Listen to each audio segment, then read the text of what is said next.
Now let's dive into the first sign you need to watch for, something Carl Jung called the shadow. Picture this.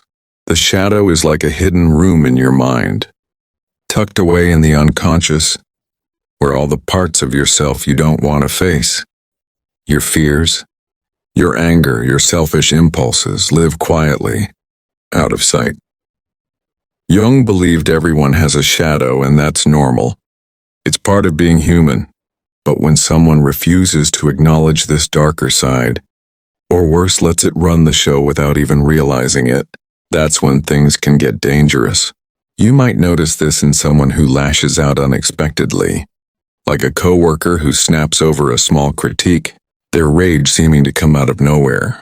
Or maybe it's someone who lies effortlessly, weaving stories to dodge accountability, all while seeming oblivious to their own deceit.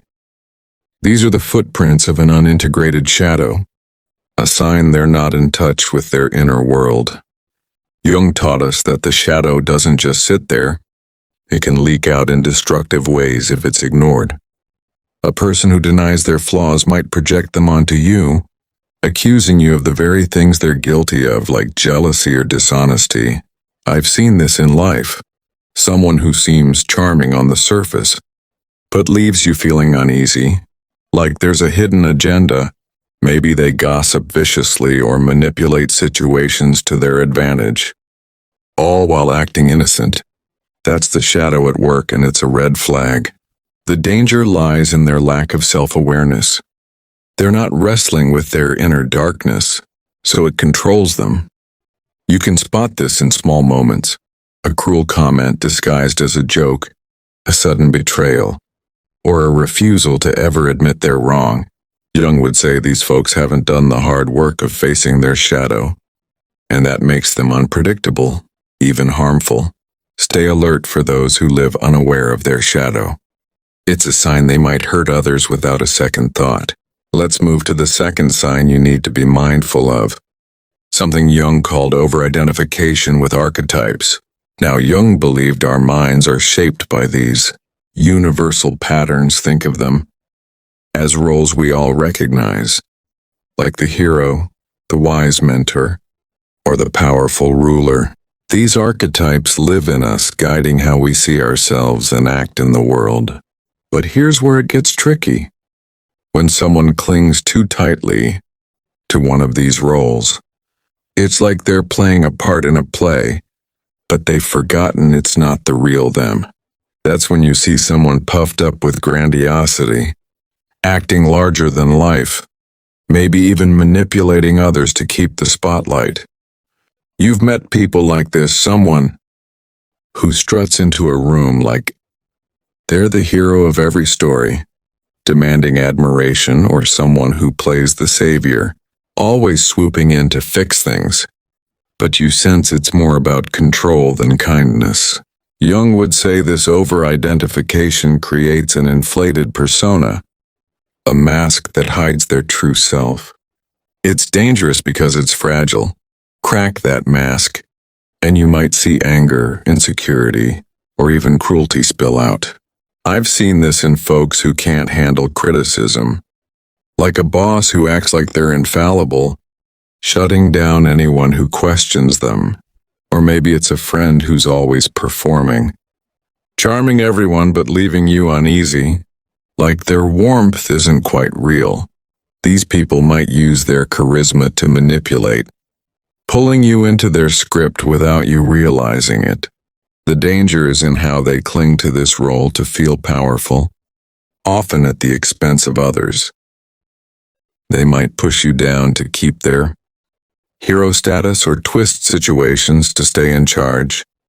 Jung warned that this disconnect from their authentic self can make them unpredictable, even destructive, because they're more loyal to the image than to reality. Stay alert for those who seem to live as a caricature of themselves. It's a sign their mask could hide something harmful. Now let's talk about the third sign to watch for, something Jung called a lack of individuation. Jung believed we're all on a journey to become our truest selves, a process he named individuation. It's about diving deep into your psyche, facing your fears, your flaws and your dreams, and weaving them together to become whole. But when someone hasn't started this journey, when they avoid looking inward, that's when you need to stay alert. These are the folks who act without thinking, who repeat the same mistakes over and over, never pausing to ask why. You might see this in someone who's always caught in drama, blaming everyone else for their problems, or someone who makes reckless choices, leaving chaos in their wake. It's like they're sleepwalking through life unaware of what's driving them. Jung would say these people are dangerous because they're disconnected from their inner world. Without self-reflection, they can't see how their actions hurt others. I've known folks like this, maybe a friend who keeps betraying your trust, but never apologizes, or a colleague who bulldozes through projects ignoring the fallout.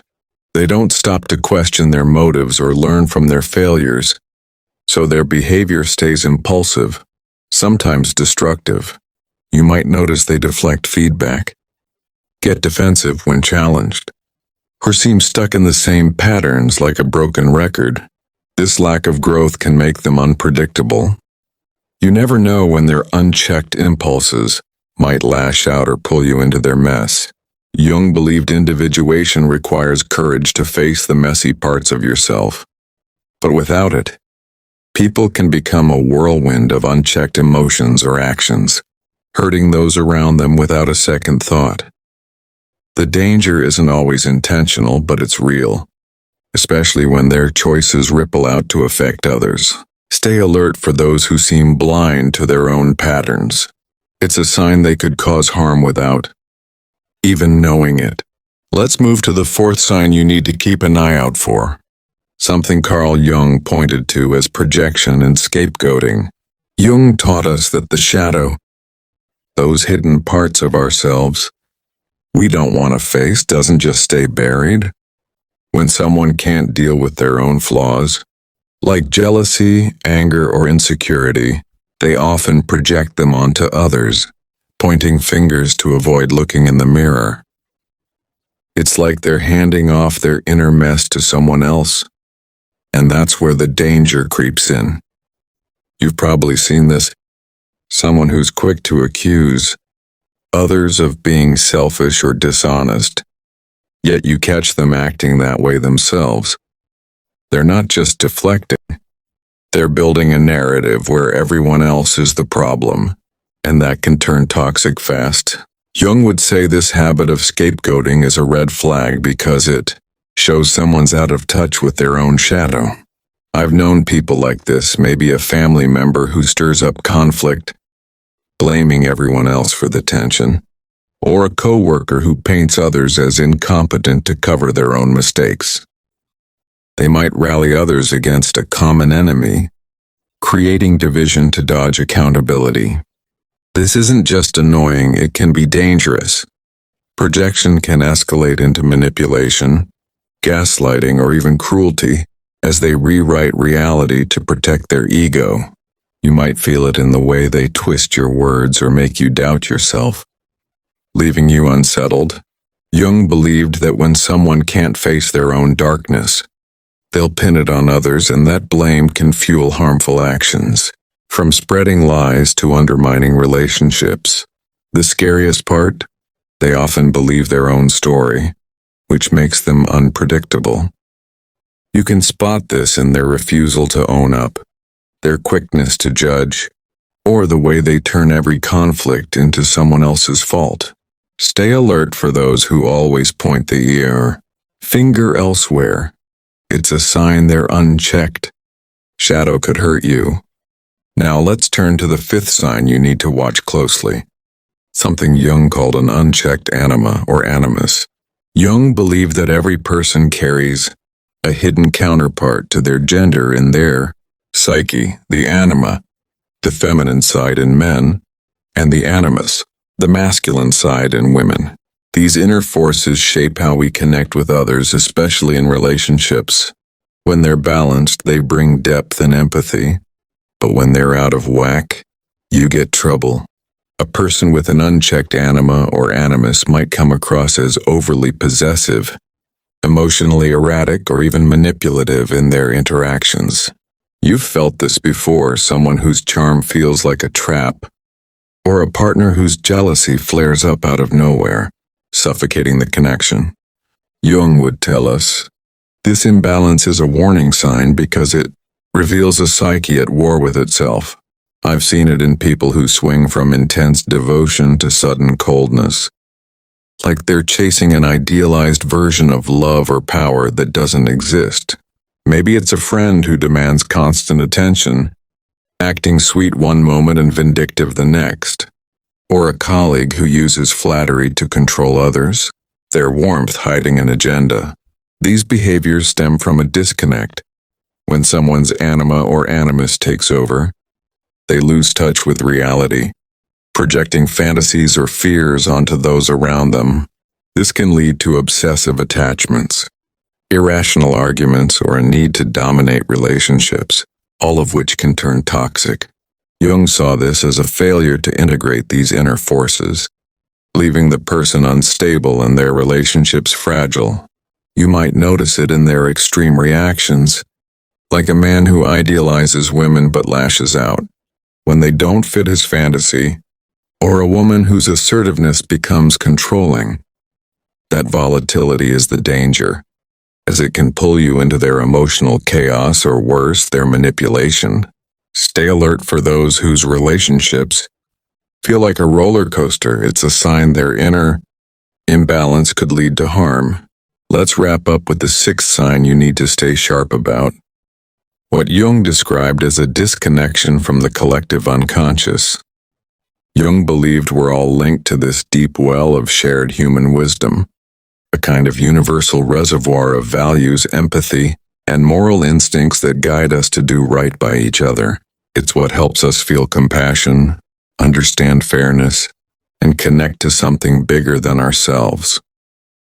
But when someone's cut off from this, it's like they're adrift, lacking the inner compass that keeps most of us grounded. You've met people like this. Someone who seems cold, calculating, or just off, like they're missing that spark of humanity.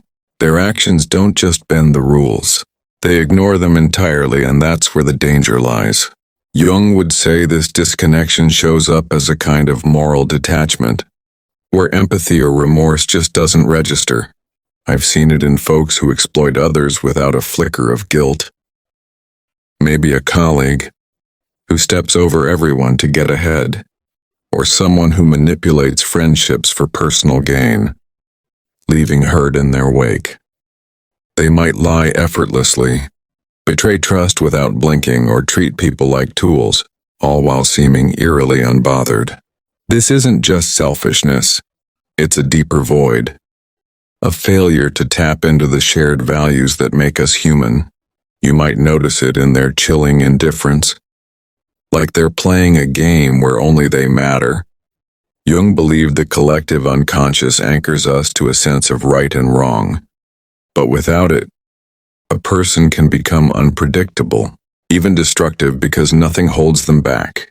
They don't feel the weight of their actions on others, and that makes them capable of harm most of us couldn't imagine.